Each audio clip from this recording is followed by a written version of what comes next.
That's perfect. Hey, everybody, it's Ted Bogert. It is the Ted Show.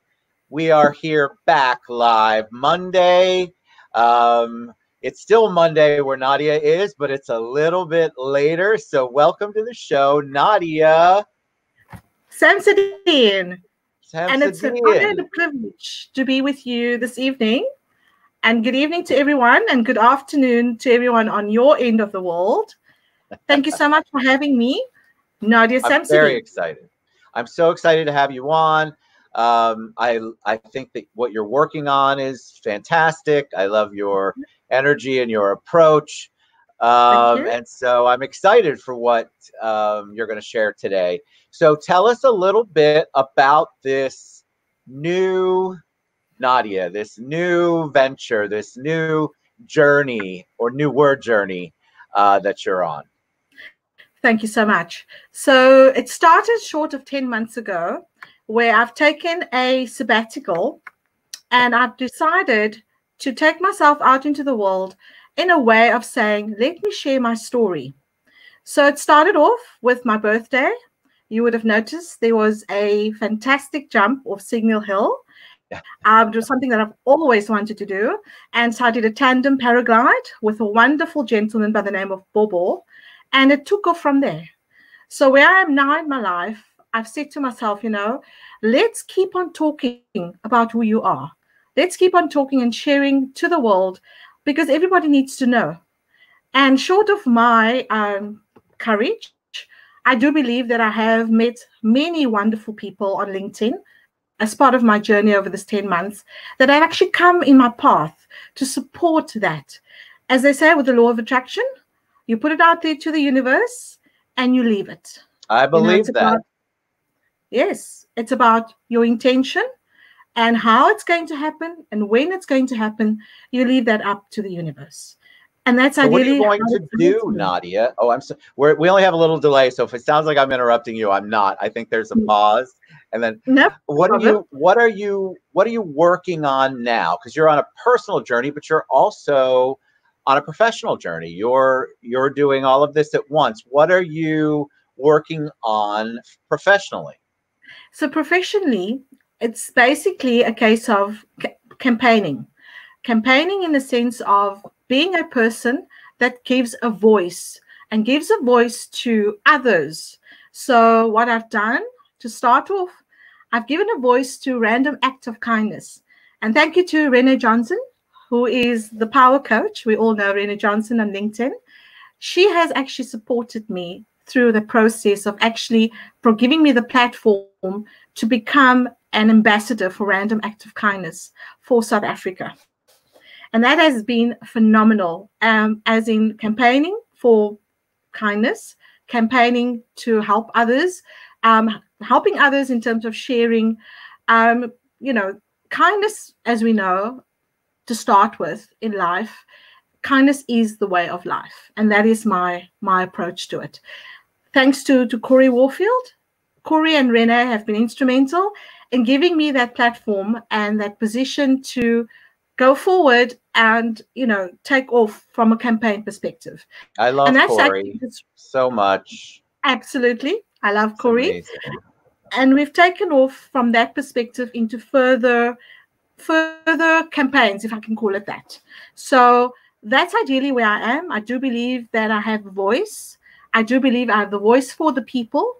And I'd like to share that in being a servant leader to those that needs my help and needs my support.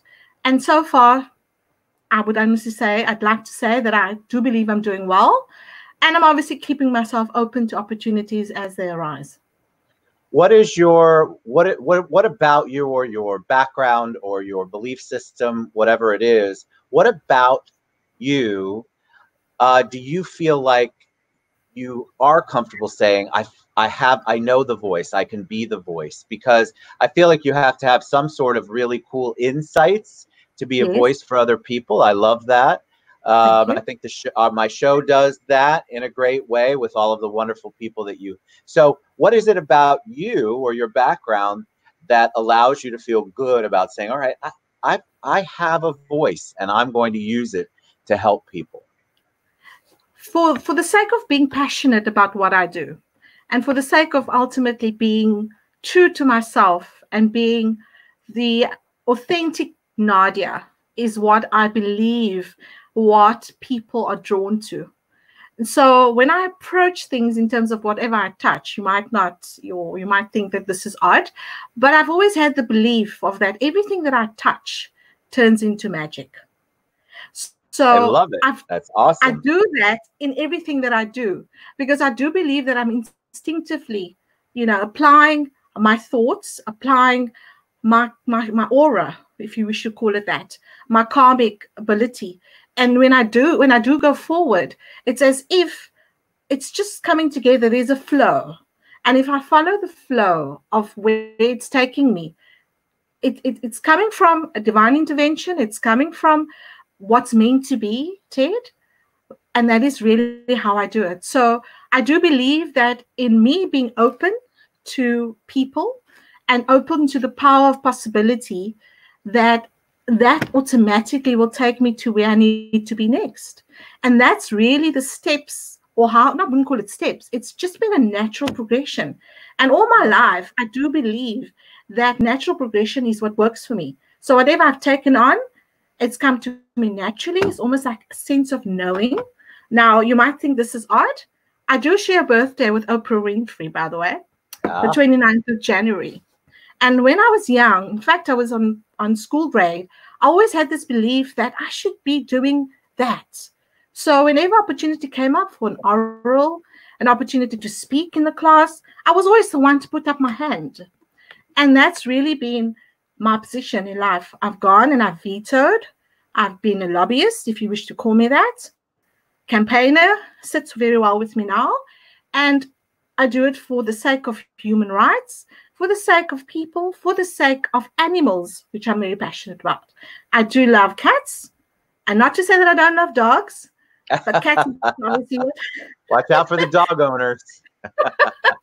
So cats is really. Let me ask you. You have such a passion for what you're talking about, and so you obviously. I love the topic today. Be yourself. The rest is taken. You're good in your skin. You know who yourself is. I feel like, and that's where that confidence and power, and prosperity and empowerment are all coming from. How can you help people who are listening going, I don't know how to be myself. I didn't before, and I really don't know how to do it in this day and age. How can people get to that place where you're at?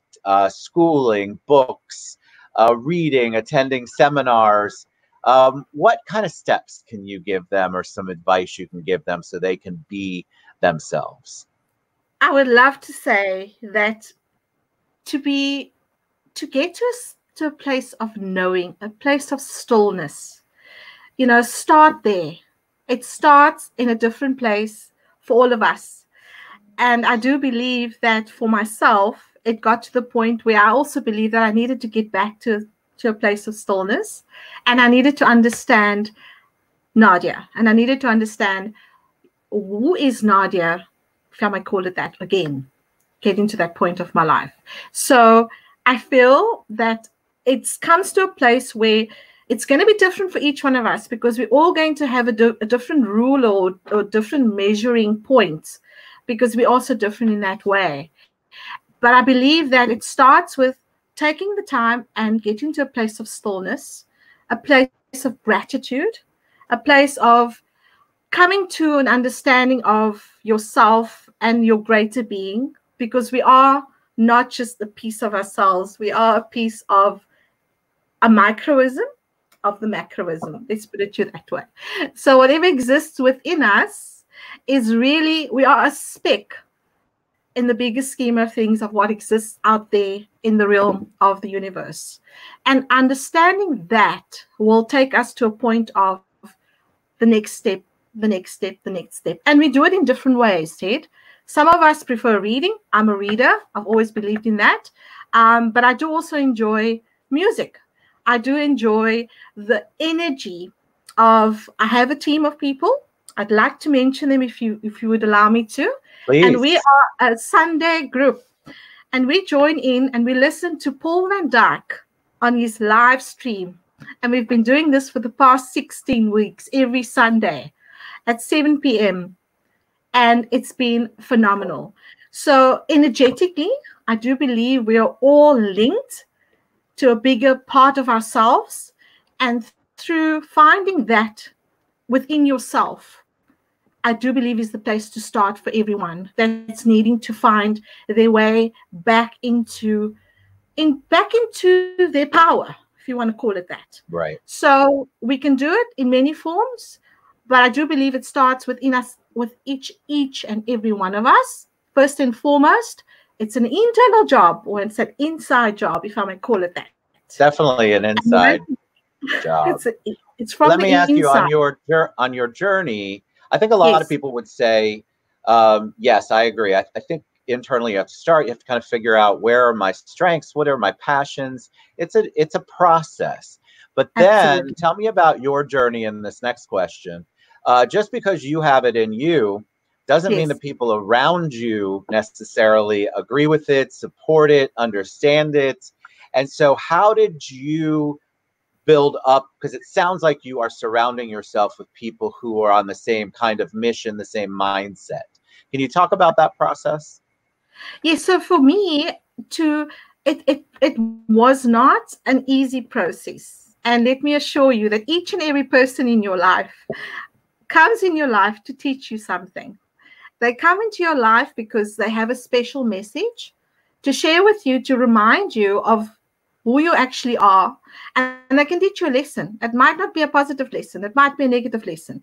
But that's going to be the yardstick that's going to push you back right into your center of stillness, to remind yourself, hang on, this does not feel right. So I'm always open to those experiences, strangely enough, because I know it's going to lead me closer to my purpose and my intention of what it is I'm meant to do. So I embrace that. Some of them have been painful, unfortunately, but I've taken that to the point of saying, what is this teaching me? And what is this telling me, as far as, does it sit with me or does it not? And as you say, Ted, not everyone's on that same wavelength, but I'd like to believe that when they come and they pass, or let's say that we pass each other, let's call it that, that I believe that I'm going to impart something positive onto them. And unfortunately, some of the experiences hasn't been positive the other way, but I've been able to take it on the chin and say, you know what can I take from this? And then we will move on. So that's really, I hope I've answered the question.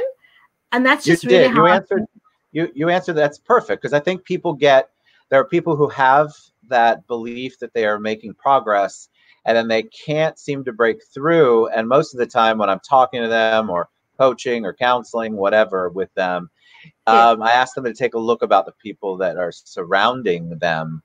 And most of the time there is someone in their ear all the time telling them the opposite of what they're trying to do or trying to discourage them. Let me ask you on the acts of kindness, the random acts of kindness. I love this. I think the Be Kind movement, in any way, shape, or form, it's just so easy to do. And there's just so many amazing positive things that come out of it. Have you participated in one or heard of one that got you really choked up? When I see those videos, I think I cry almost every single time. You know, the amazing thing is that I've done my own local outreach. So what happened with the process of Random Act is that there was a theme. We got together as the team across the world, and we were all given an opportunity to participate in a theme. And one of the themes were neighborhood random act of kindness. So we had to honor our heroes in the local neighborhood. And what I did was on Guy Fawkes, because obviously we all know Guy Fawkes, wherever we are in the world, it's always a sad time, especially for animals. It's for the less vulnerable, the needy. There's always horror stories that you'd hear. So that's what I did. I selected a few people who I do believe goes out of their way in the neighborhood. And that was the fire and rescue department. I mean, they always have the year full every year. And in South Africa, in Cape Town this year, changed somewhat or last year actually, it changed somewhat because there were certain restrictions, and they were certainly not going to be allowed to normally go to the areas that they were used to. It was very, very controlled. So I wanted to honor them, and I also did the same for our local cleansing department. The very people, while we're sleeping, they're out there cleaning their bins, they're cleaning the streets, and they're literally doing a lot of work that we don't see. So I took the time to get to know what do these guys do.